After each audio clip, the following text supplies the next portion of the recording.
before we delve into any of this, I want you to know this is just my opinion. As you know, I respect religious belief, religious freedom. You can believe what you want. This is just my opinion. So don't come for me. This is just me being a geek and studying some stuff. So take it with a grain of salt. And that's from me to you. So let's get going.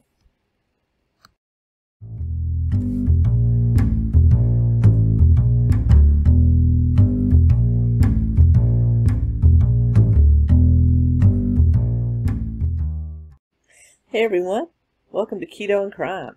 Today, I've got my long-promised, researched breakdown of the three Abrahamic religions. We're talking about Judaism, Christianity, and Islam. What are their similarities? What are their differences?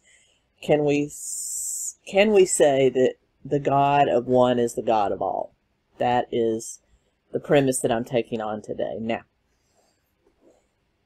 because the people that practice these religions depend so much on their holy books, that is my primary source for the similarities between these religions, because that is the only source for those similarities. I won't be getting into a hardcore history of any of these religions outside of just the briefest of overviews. But I'll be concentrating on is the holy books. And for Judaism, that's going to be the Torah. For Christianity, that's going to be the Old and New Testaments that make up the Bible, as we know it, the typical canon. And then for Islam, I'm going to be taking the Quran mainly, with some mention of the Hadith. So that is those are my three primary sources. Now, I have to preface this video with this. You all know where I stand on religion. I don't mind it as long as it dictates your life. It doesn't dictate mine. I am not a believer. I used to be a Christian. No more. But religion is highly, highly defined by where you grew up. And we're going to see this as we go through this study. But I want people to know that what I'm doing is almost a purely literary comparison and contrast of the three religions. So, we all know that in all of the holy books, there's a few nuggets of historical accuracy. What can be proven with, archaeological evidence and even some brief mentions of actual historical figures that we know from the historical record did exist. So you're going to see some mentions of these things, but we have to understand that what I'm saying is not definite, because none of these books are a historical source. They are works of literature by people that believed in these religions and were actually using them to form the basis of their beliefs. So I'm going to put most of the characters in these books into a certain bucket. Some of them, yes, are myths. Some of these people did not exist. I'm going to venture that Abraham, Isaac, and Jacob did not really exist. However, Jesus, the jury's still out for a lot of people on whether or not there was an actual historical Jesus. I'm inclined to believe that there was probably a number of these Messiah figures running around the Middle East, and that one of them's teachings kind of caught on, or maybe even afterwards the teachings of several Messiah figures were kind of melded into one, and that's how we get Jesus. There are other people mentioned in these texts that did exist. For example, Herod, Pontius Pilate, we know these people existed. As far as the other religions, I'm going to gather that probably there was a king called David that ruled over the Hebrew people at some point in time, probably a tribal chief, but I don't believe there was an actual united Israel as it's portrayed in the Old Testament.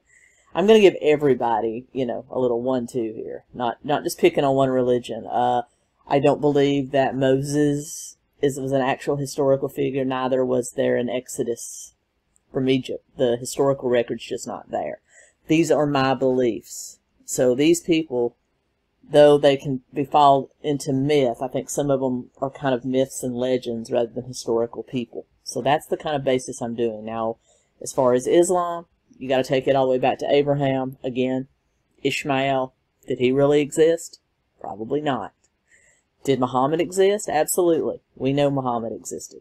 So this is a mixture of myth and historical fact that you find in all these holy texts. But it's from these holy texts strictly that I am piecing together the comparisons. Alright? Not historical record, just the holy books. Because if I compared historical records, I think we would find that these religions are more different than similar.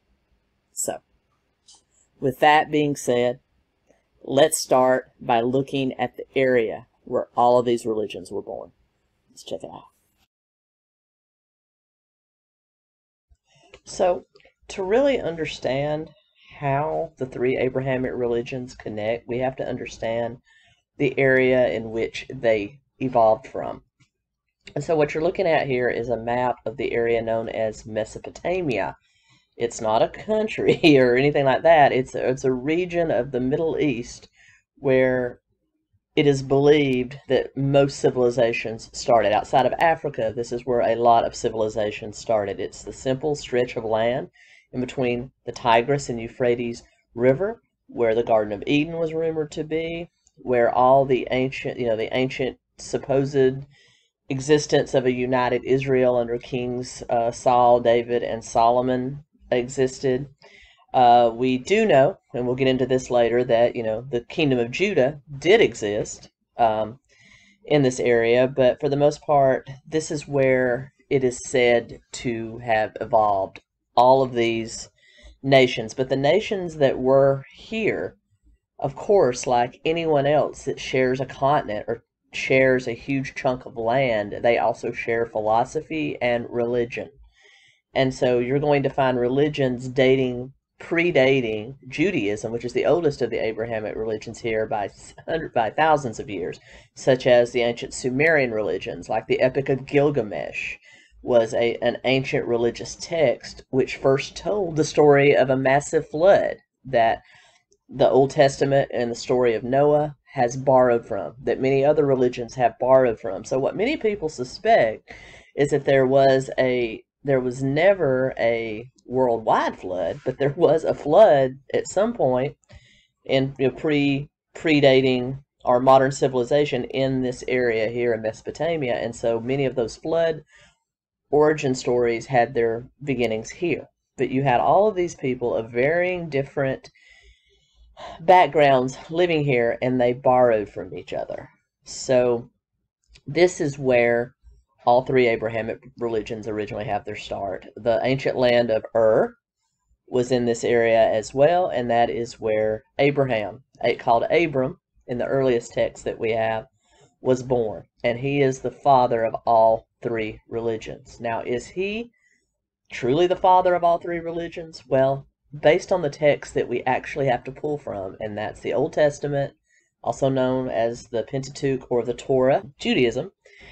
We also have, of course, the Christian Bible as we know it, and then, of course, we have the Quran and the Hadith, which are very much younger holy books, but their authors were smart enough, just as the Christian authors were smart enough, to tie things back to the ancient texts of the Old Testament and kind of tie everything together. So are they truly related? Is it truly the same God? Probably not. But the fact is, whoever authored these books, these holy texts, and there is, a lot of discrepancy in who we actually think authored them. I mean, I know who we're told that authored them, Moses for the Old Testament, and the apostles and disciples for the New Testament, as well as Muhammad himself taking dictation or memorizing what would become the Quran from the angel Gabriel. That's who we're told wrote them, but who really wrote them?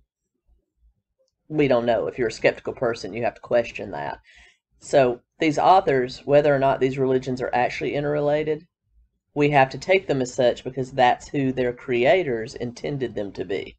They have managed to tie all of these religions together, and based on commonalities that existed from civilizations that rose from this Mesopotamian era and area. So that's what we're going to base our synopsis on, is the known holy books of these religions. We're not going to take into account actual history or artifacts, archaeological artifacts that are found. We are going to simply go by the holy books, and if we go by the holy books, we have to contend that, yes, these religions are interrelated, worshiping the same God with the same set of prophets / deities. So, with that being said, let's dive into it.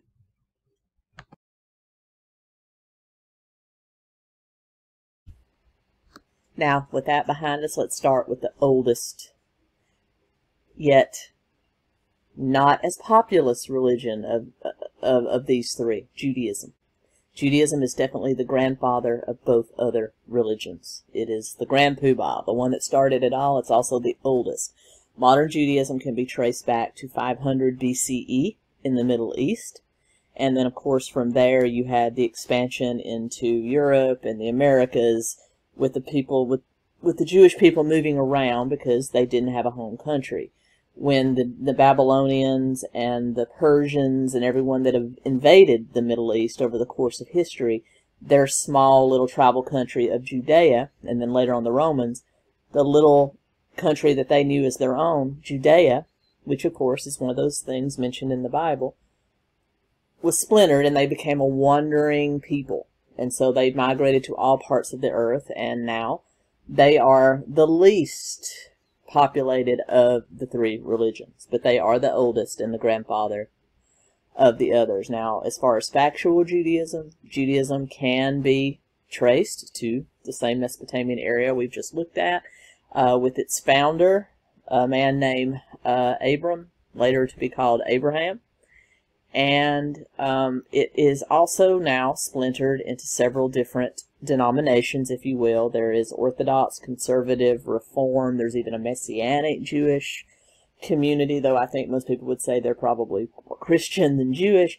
But as the religion has spread across the world, other ideas of the countries in which they have, settled, like a Western Jewish person is much different than a Jewish person that is living in the nation of Israel now. And Israel was created, as we know, after World War II as a place for Jews to call home, which has still a source of a lot of strife in the Middle East. But that's the briefest overview of the Jewish religion from a historical, factual account. Now, let's get into the holy books. So, we can trace Judaism to the land of in Mesopotamia, where a young man named Abram started to question the many different religions that made up the area. So there was a lot of polytheistic, or religions that had lots and lots of different gods that made up the pantheon, or religious overview of the area. And he began to question what God was real. There was lots of little idols, and they worshipped nature, as a lot of religions are based on. And he began to question, and according to Jewish Holy Scripture, which it goes way beyond the Torah, there are writings that those of us that are not actually Jewish, may never have read or heard of, but there are lots of different writings about Jewish faith, but we're going to concentrate on the ones we all know. That God, Yahweh, Jehovah, that the God of Judeo and now Judeo-Christianity, and potentially Islam, spoke to him and said, I am the one true God, and basically told him to take his family and go into the wilderness, and he would gift him this huge plot of land for being loyal. And Abram changed his name to Abraham, took his wife Sarah, and their entire pantheon, he was pretty wealthy, their entire pantheon of, nomadic farmer wealth and family, and went into the wilderness and established basically his own little country, living among his kinsmen, with God being the primary God. Well, as legend would have it, Abraham and Sarah, his wife, were older and had no children and wanted a child more than anything. So Sarah kind of took matters into her own hands and suggested that Abraham father a child to be adopted by her handmaiden, Hagar, who was not an official member of the tribe, but sort of kind of. She came from some of the other smaller countries around where Abraham had set up encampment. And he did, and she got pregnant with a boy by the name of Ishmael. Now, Ishmael will come into play later as the father of Islam, believe it or not. Well, as you can imagine, Sarah and Hagar, but for a while it was okay until some angels visited Abraham and Sarah and said, "Hey, Sarah, you're going to have a baby." And Sarah laughed, actually, at the thought, but eventually did give birth to a young man named Isaac that would be the pride and joy of his parents. Now, because now Isaac is now the one that is destined, according to God, that, from Abraham's true wife, will be the inheritor of all, the heir to everything God has given Abraham. Sarah wants to make sure this is actually going to happen. So she basically asks Abraham to cast Hagar and Ishmael out, which he does. And she's ended, and basically Hagar ends up wandering in the desert with Ishmael. And we'll get back to that story later when we cover Islam. So just keep that in your head. Now, of course, during this time you had the story of Sodom and Gomorrah and everything, but probably the most prominent story is the story of God telling Abraham to sacrifice Isaac. He does. God stops him, and as a result, he's going to inherit, the entire Middle Eastern world that they knew. Now remember, their world to them was that Mesopotamian area. So when the writers of these holy books are talking about the entire world, they mean the entire Mesopotamian region or the Middle East. So like Saudi Arabia, Iraq, Iran, everything in that area. So eventually both Isaac marries a woman named Rebecca and ends up having a son named Jacob. Now, Jacob would later change his name to Israel, which would be the father of all of the kingdom of Israel, which would be the Jewish people in general, and he had 12 sons by 2 different wives. And these 12 sons would become the 12 tribes of Israel as we know them today. Now, supposedly, over the course of history, Israel established itself as a nation under 3 united kings. That was Saul, David, and Solomon, though no archaeological evidence or historical record evidence ever exists that shows that this united Israel ever existed. But we do know that the small city-state, wilderness state of Judea did exist, because it was thoroughly conquered by the Persians, the Babylonians, and then finally the Romans. But so we do know that that part of history was accurate. And was there probably a king named David that ruled over it? Probably. A tribal king of some sort. But we doubt that it was ever the splendor that is spoken about in the Old Testament. But, and of course you have the story of Moses and the Exodus, which there's no historical fact for that. And then you have, these are the basis for the historical religion of Judaism. And the tenets of Judaism are very straightforward. You have each tribe has a specific thing, with the Levites being the high priests, and you have the 10 Commandments. You have other Jewish law that is very, very strict. Jews do not bring people into the religion. This is where it differs from the other 2 Abrahamic religions of Christianity and Islam, who try to bring people in and convert them, either by force or not.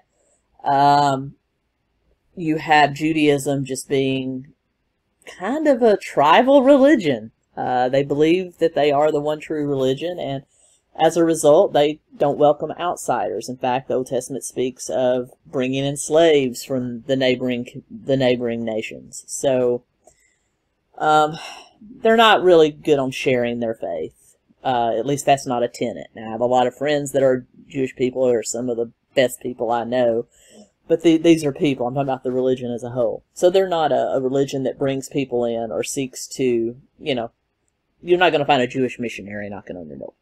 So, and that's probably why the religion has shrunk. It used to be the largest, and now it's the smallest of the Abrahamic religions. In fact, it doesn't really rank in the world calculator of all religions that high, which is probably one reason this pool is kind of shrinking or intermarrying with others and, you know, becoming cultural rather than religious.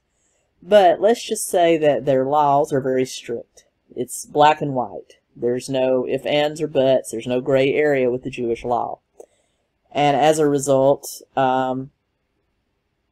it tended to be kind of hard to follow, which was one reason that the second religion we're going to talk about, Christianity, kind of came to be. But part of the Old Testament, or the Torah and the Pentateuch, or even just the Old Testament as we know it, the books of the prophets and things like that, talked about was a Jewish Messiah that would come and unite all of the Jews into a utopian type country, or nation state. And this is what the Jews of old were looking for, and I would gather those that are very Orthodox are still looking for.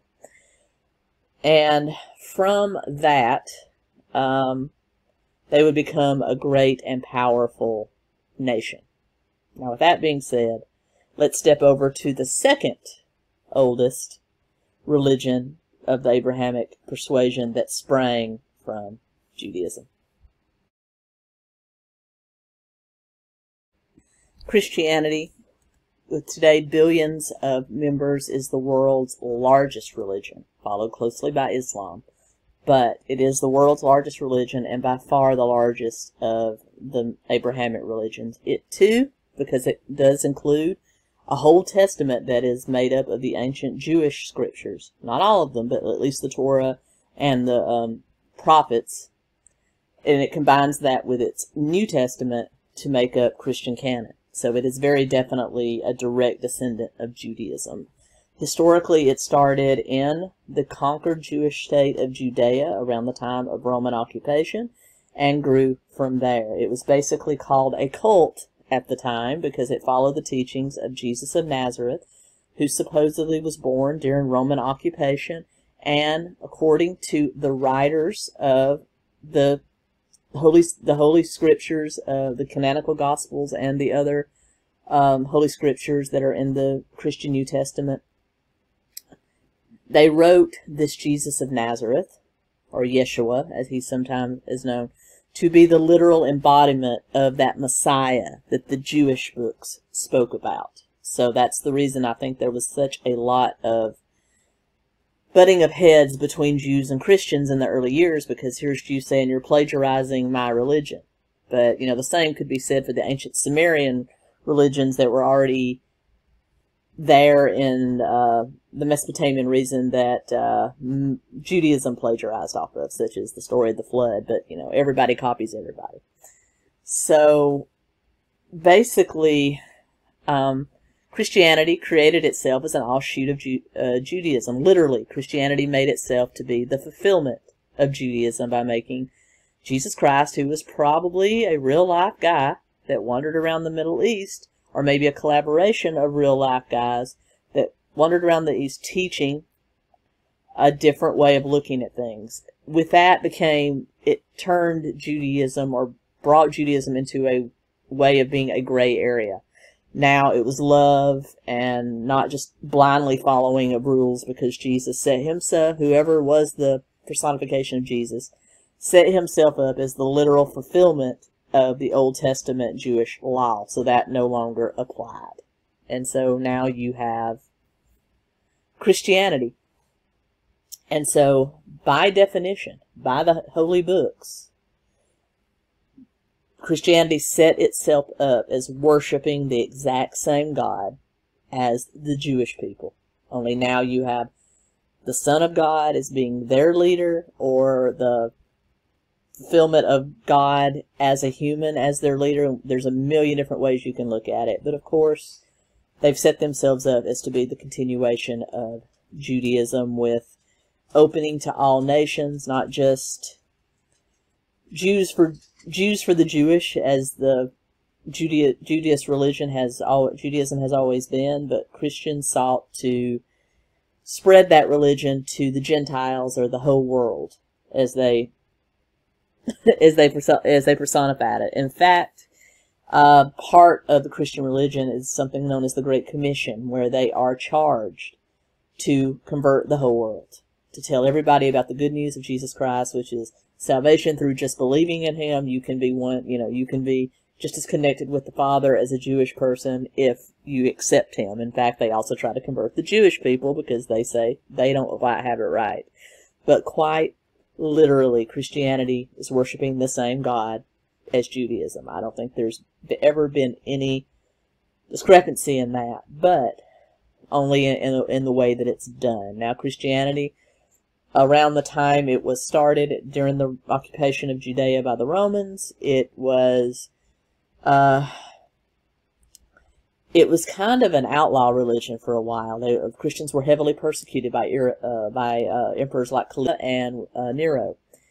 But eventually, just before the fall of the Roman Empire, not saying that's what caused it, but Emperor Constantine made it the official religion of the Roman Empire. And then when Rome split into the Western and Eastern kingdoms, so you had Rome in Italy and then Rome in the Far East, Christianity remained the official religion of both of them, but they split off into two very different types of Christianity. In the West, you had what would become Roman Catholicism, with Peter, one of Jesus' 12 apostles, 12 as opposed to the 12 tribes of Israel, so there's that 12, as the head of it, and then you had an Eastern Orthodox branch as well. And both of those are still alive and well.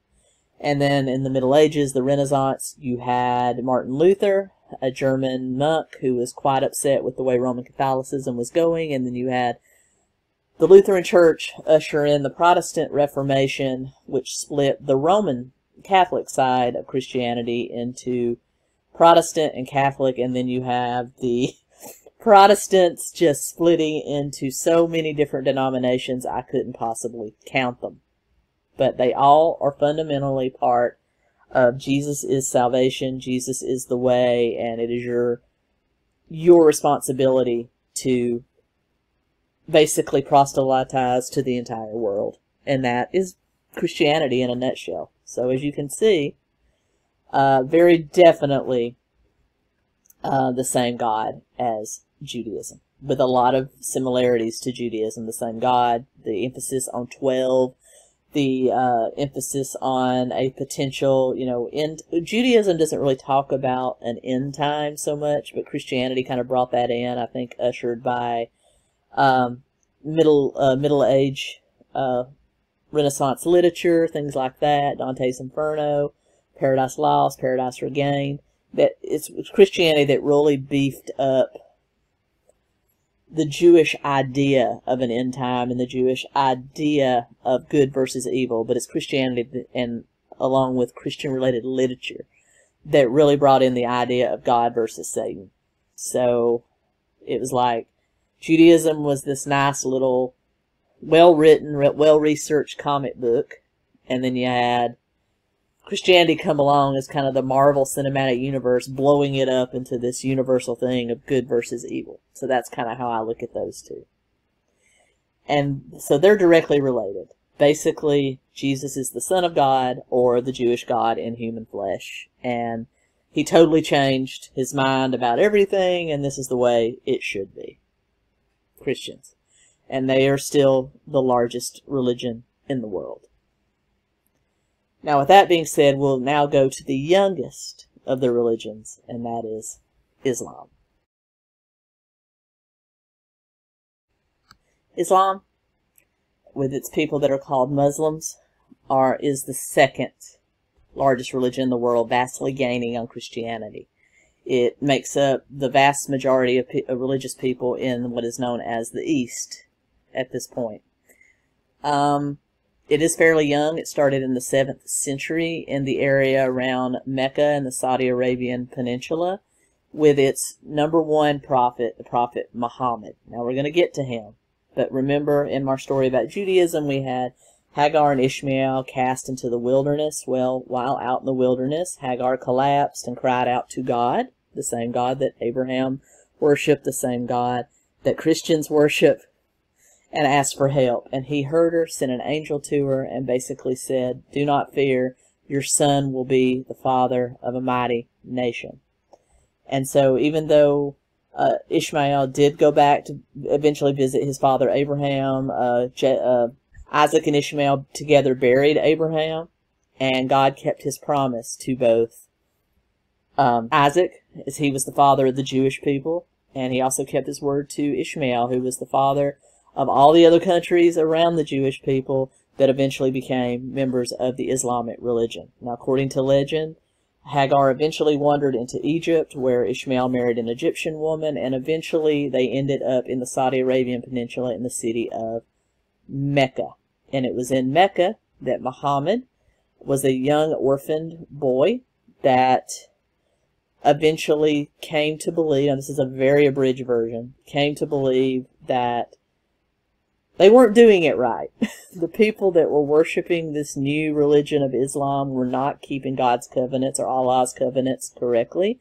And he set himself up as the number one prophet. Although all the Islamic holy writings, such as the Quran, do state that Abraham, Adam, Moses, and even Jesus are prophets of God. But Muhammad is the greatest. And he actually supposedly took refuge in a cave where an angel dictated the entire Quran to him, and he was able to dictate it to others and get it written down. And some accounts say he wrote it himself, but I don't see how that's possible since he was illiterate. But anyway, he became the founder of this new religion, making Mecca the primary center point of the religion. That's the reason when Muslims pray, many of them bow towards Mecca. And it, like its grandfather, Judaism, also very black and white, with a lot of rules that you have to follow.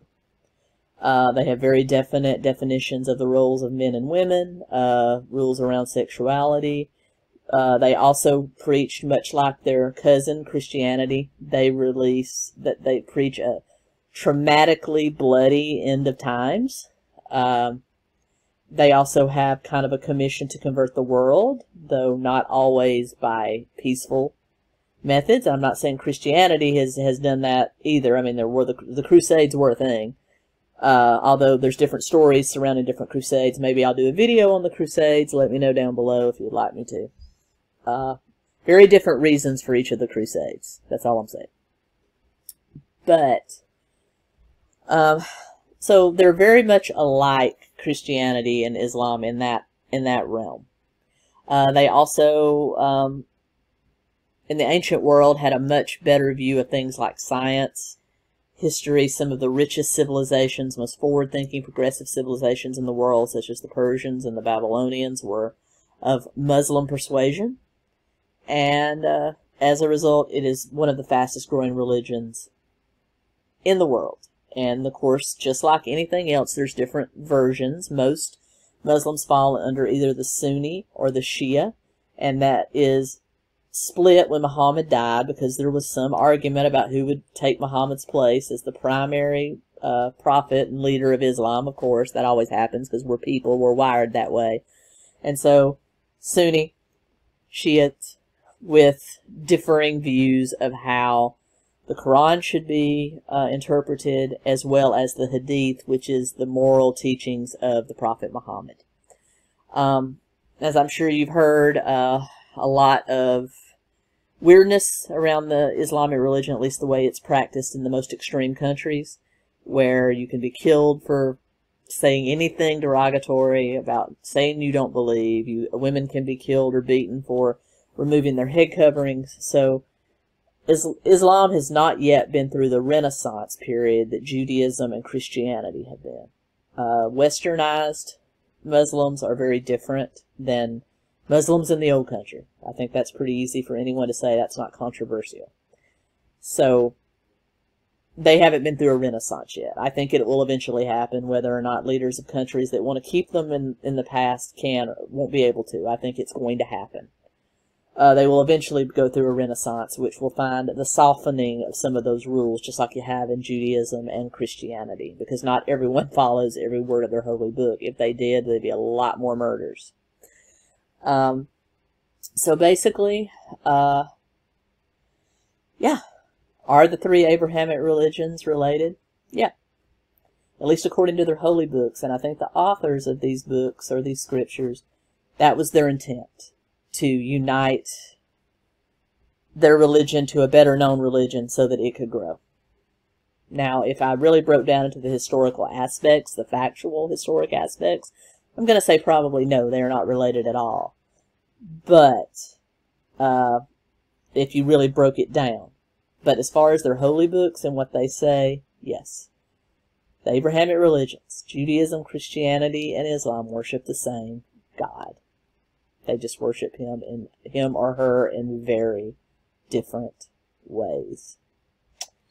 And that's my final answer. As I said, I had a lot of fun researching this. It was definitely just scratching the surface. I hope you enjoyed it. Let me know if you like these kind of videos. Let me know below. I would love to get more into history and things like that, rather than just sticking with true crime, even though true crime is my passion. Anyway, I hope you enjoyed it, and as I said, this is just my opinion. They come in all shapes and sizes, so let me know your opinion down below. And with that being said, until next time, Keto Krime.